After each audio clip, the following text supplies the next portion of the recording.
बिहार के नए मुखिया सम्राट चौधरी अब तय हो चुके हैं। ध्वनि मत से फ्लोर टेस्ट पास करने के बाद सम्राट चौधरी काफी आक्रामक मोड में दिखे। तंजों की वान जो है दोनों तरफ से चलती रही है और विपक्ष और पक्ष अपने अपने हिसाब से हर सवाल का जवाब भी देती रही।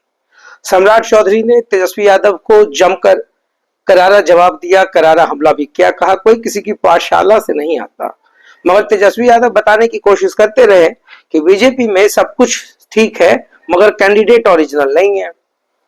दो डिप्टी सीएम हैं, कांग्रेस से, एक राजद से हैं, और सीएम जो खुद हैं वो कभी हमारी पार्टी में हुआ करते थे। तो मुबारकबाद तो और देना चाहिए तेजस्वी यादव को कि आपके ही पाठशाला जैसा आपको लग रहा है कि हमारी पाठशाला से सम्राट चौधरी अब सीएम बन चुके हैं। तो जब आप ही के पाठशाला के हैं तो सभी लोग मिलकर के और समर्थन दे दीजिए। अच्छा है, तय सम्राट चलते रहेंगे। अब तो कोई नहीं कहेगा ना 25 से 30 फिर से नीतीश। अब तो सम्राट तय हो गए हैं, बिहार के चौधरी बन गए हैं, बिहार के मुखिया हो गए हैं। और आक्रामकता तो है, मगर सम्राट चौधरी ने भी जमकर सुनाया है, तेजस्वी यादव को कहा है कि भैया ऐसा है कि हम किसी के पाठशाला से नहीं, ऐसा भ्रम में मत रहिए। हर कोई कहीं ना कहीं से पहली बार से दूसरी बार किसी न किसी पार्टी में जाता है। और बात भी सही है, एक जमाना था कि सिर्फ कांग्रेस और कांग्रेस ही थी। आज कांग्रेस से बहुत सारे लोग इधर उधर हो गए हैं। अब जेपी जयप्रकाश के ही नेतृत्व की बात कर लीजिए तो लालू, नीतीश कुमार, रामविलास पासवान और सुशील मोदी, दिवंगत सुशील मोदी, दिवंगत रामविलास पासवान, ये सब तो जयप्रकाश नारायण के ही चेले रहे, उनके शिष्य रहे हैं। तो अब ये कह देना कि सम्राट चौधरी मतलब कि नीतीश कुमार और जितने भी बड़े बड़े नेता हैं सब जयप्रकाश नारायण के ही शिष्य रहे हैं, तो फिर कोई कहीं ना कहीं तो जाता है। और राजनीति में सम्राट चौधरी ने भी कह दिया कि सब भ्रम में मत रहिए। आपने यानी लालू जी ने बहुत अत्याचार किया, जेल भिजवाया, गलत केसेस करवाए और हमारे पूरे परिवार को काफी परेशान किया। आज उन्हीं की देन है, उनके अत्याचार से तंग आकर के हम भाजपा में आए और उसके बाद आज मैं इस मुकाम पर हूं कि नीतीश कुमार ने अपना प्यार दे दिया, समर्थन दे दिया और आज मैं सीएम हूं। मगर सम्राट चौधरी ने एक बात और भी कही है कि जिस ट्रिपल सी की बात या परिकल्पना नीतीश कुमार करते रहे हैं, ये तीन जो हार्डकोर यूएसपी रहे हैं, सेकुलर फैब्रिक्स नीतीश कुमार का सबसे बड़ा यूएसपी रहा। और नीतीश कुमार ने जितना काम किया है, अब तो सम्राट चौधरी को बहुत लंबी लकीर खींच देनी चाहिए और खींचनी भी चाहिए।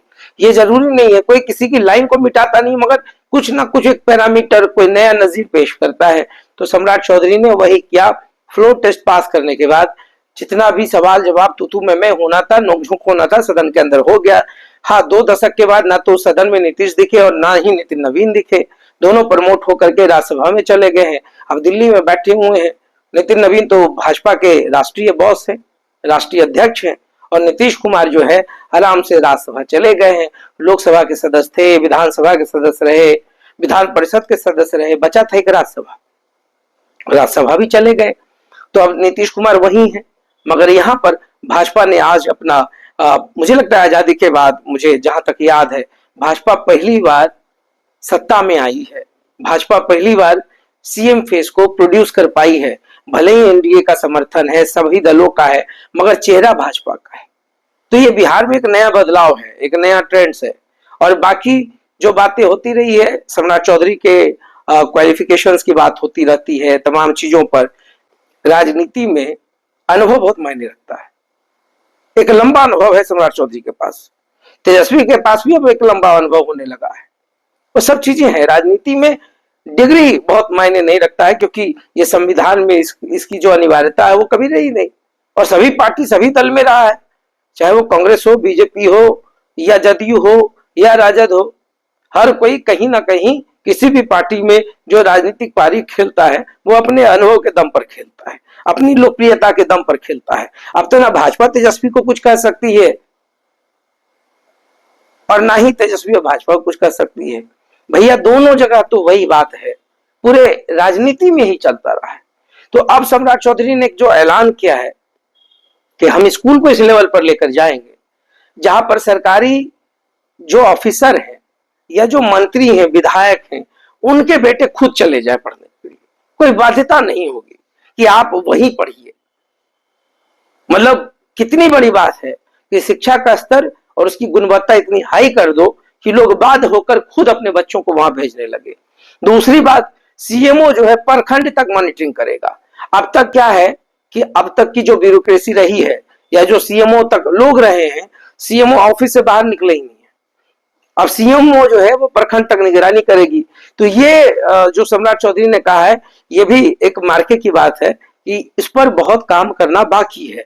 तो सम्राट चौधरी का जो विजन है वो हम देखते हैं कहां तक लेकर जाएगा। साथ में नीतीश कुमार है, तो इतना तो पक्का है कि नीतीश कुमार के मार्गदर्शन में भी, क्योंकि अनुभव की बात हुई एज ए सीएम, सम्राट चौधरी के लिए एक नया अनुभव है।